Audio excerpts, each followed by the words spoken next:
Pemirsa, puluhan pencari kerja di Kota Tangerang mengabaikan imbauan jaga jarak saat mengantri membuat kartu kuning. Banyak di antara mereka yang mengantri sejak pagi.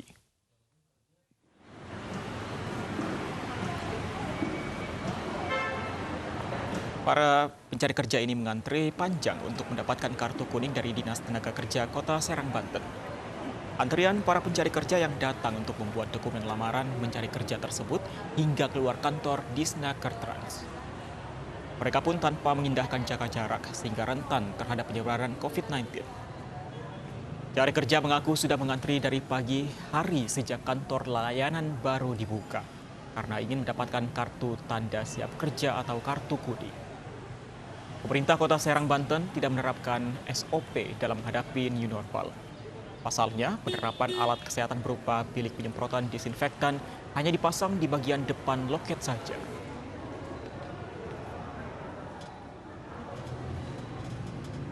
Kebetulan juga sekarang ini kan pasca kelulusan siswa SMK, ya, apalagi ada kebijakan pemerintah sudah mulai disampaikan sudah akan memasuki masa new normal, sehingga ya adik-adik ini kan sudah tanpa harus melalui BKK lagi, mereka datang sendiri, ingin lebih puas lah, ingin lebih afdol kan, datang sendiri. Keluarga sembuh dari COVID-19 usai menjalani karantina di Asrama Haji Sukolilo, Surabaya, Jawa Timur. Kepulangan mereka disambut dengan musik rebana oleh warga.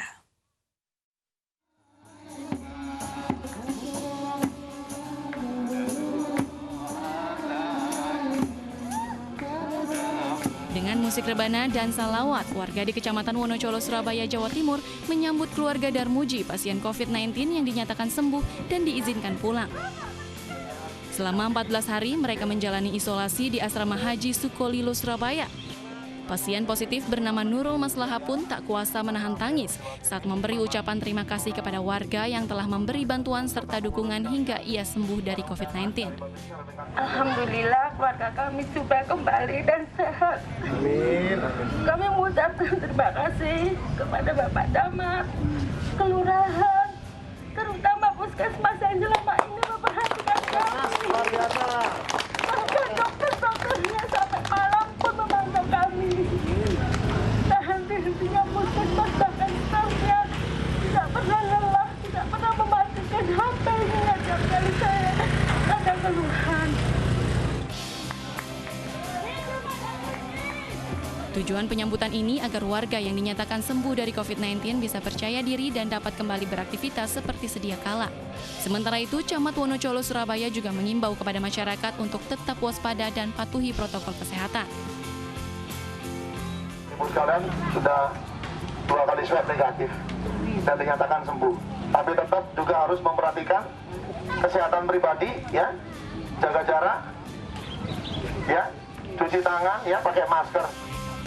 Sebelumnya, Nurul Maslahah dinyatakan positif diduga tertular COVID-19 di kampungnya karena salah satu orang meninggal dan positif virus corona. Masyarakat pun diimbau untuk taati protokol kesehatan guna mencegah penyebaran virus corona. Dari Surabaya, Jawa Timur, Rahmat Ilyasan, iNews melaporkan. Sebelumnya warga Solok, Sumatera Barat dinyatakan sembuh setelah menjalani isolasi selama 14 hari. Kedatangannya juga disambut meriah oleh warga saat pulang ke rumah.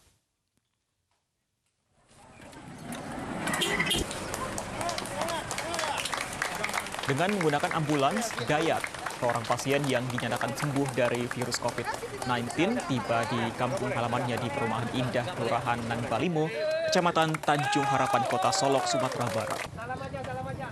Kedatangannya disambut puluhan warga dengan proses pemotongan pita. Selain itu, pihak keluarga menyiapkan kue. Pasien dinyatakan sembuh dari virus corona, menjalani 14 hari isolasi di Rumah Sakit M. Jamil, Kota Padang. Diharapkan penyambutan ini bisa menjadi motivasi bagi warga yang lain agar tidak menjauhi pasien yang telah sembuh dari corona.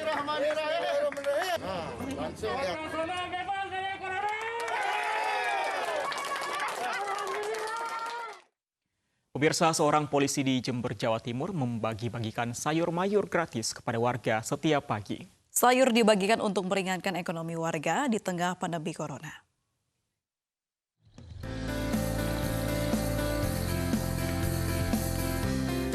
Inilah kegiatan yang kerap dilakukan Bribka Toto Widarto, seorang polisi di Jember, Jawa Timur sebelum berangkat bekerja.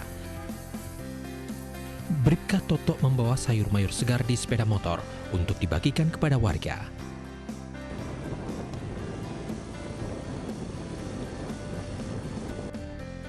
Hal ini sengaja dilakukan untuk meringankan beban ekonomi warga di tengah pandemi corona. Warga pun bersyukur dan mengaku senang atas pemberian sayur gratis dari Bribka Toto Widarto. Alhamdulillah, terima kasih aja Pak. Udah ada bantuan ya dari Bapak Toto ya. Terima kasih aja. Menurut Kapolsek Mumbulsari, Jember, Jawa Timur, awalnya ia tidak mengetahui tindakan anak buahnya. Ia pun mengaku bangga atas sikap dermawan Bribka Toto.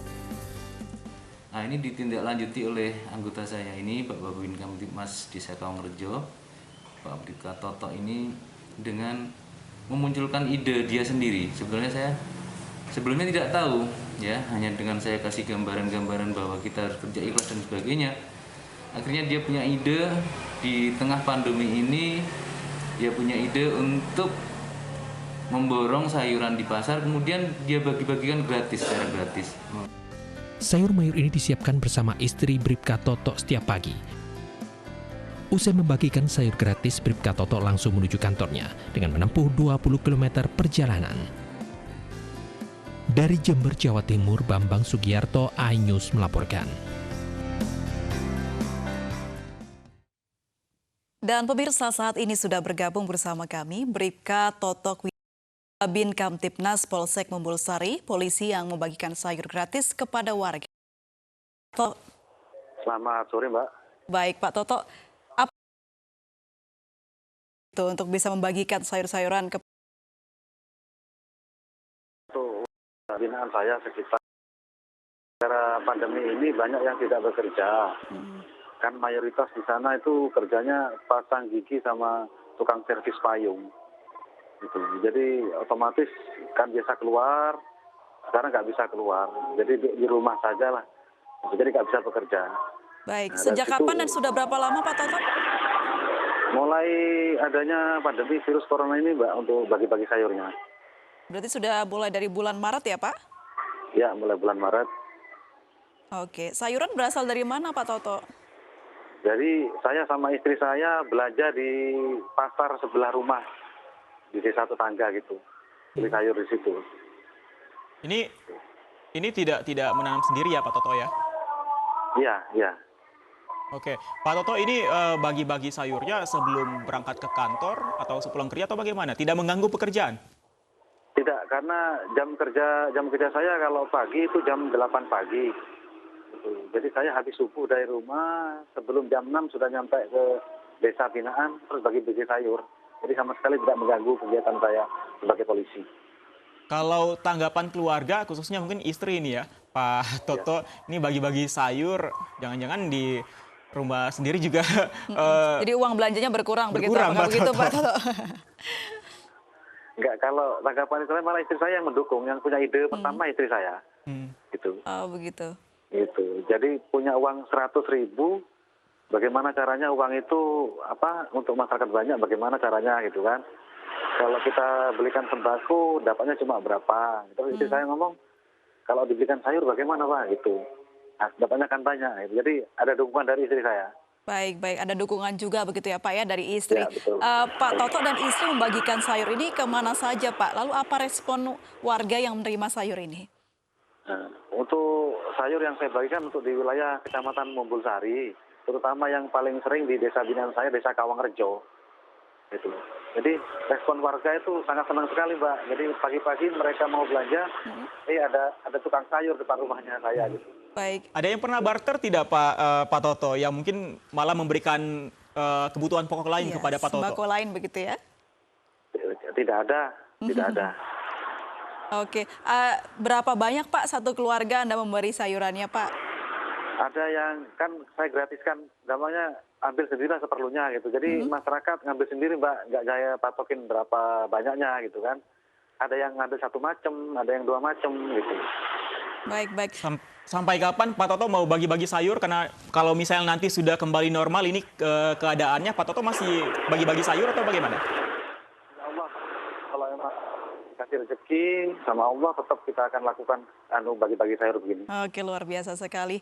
Terima kasih Pak Toto Widarto sudah bergabung bersama kami di Anyu Sore. Pak, selamat sore. Semoga terus mengalir rezekinya ya, supaya bisa membantu tetangga sekitar. Pemirsa, kawasan Gelora Bung Karno, Senayan, Jakarta disemprot cairan disinfektan Selasa siang. Sterilisasi kawasan Gelora Bung Karno dengan cairan disinfektan seiring dengan semakin banyaknya warga yang memanfaatkan kawasan tersebut untuk berolahraga di masa pembatasan sosial berskala besar transisi.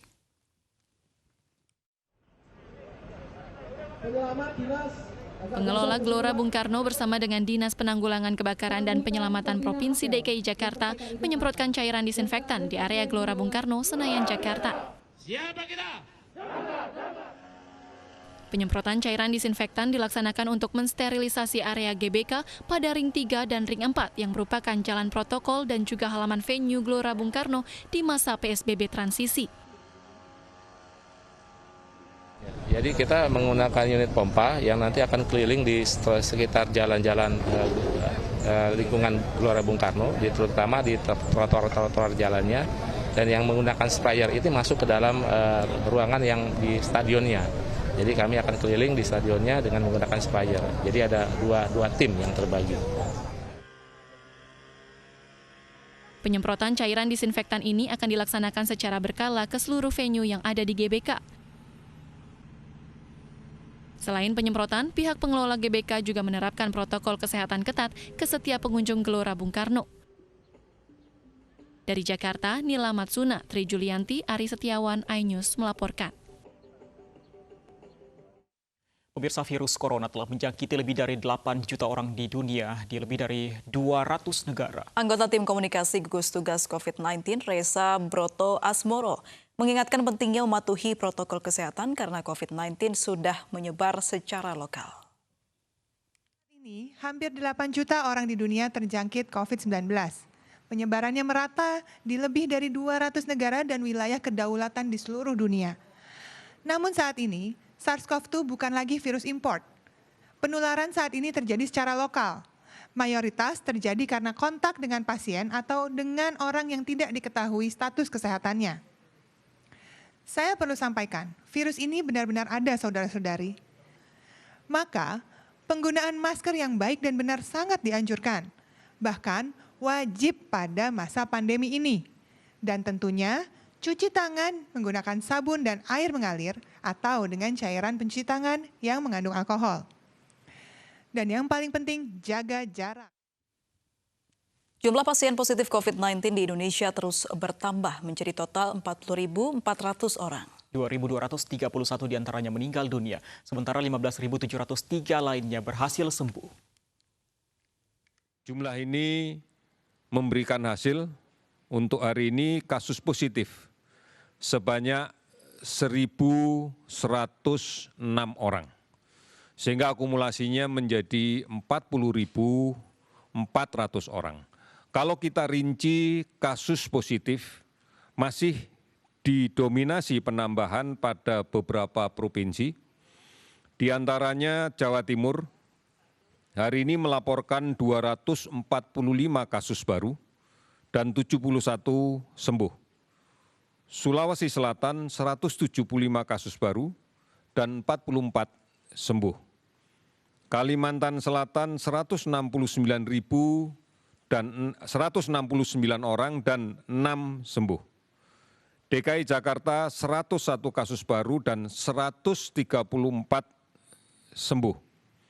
Kemudian Jawa Tengah 56 kasus baru dan 30 sembuh. Penambahan kasus baru dari beberapa daerah tersebut didapatkan dari tracing yang agresif dari setiap kasus positif yang dirawat. Baik pemirsa, perkembangan mengenai kasus COVID-19 mancanegara akan hadir sesaat lagi, tetaplah bersama kami.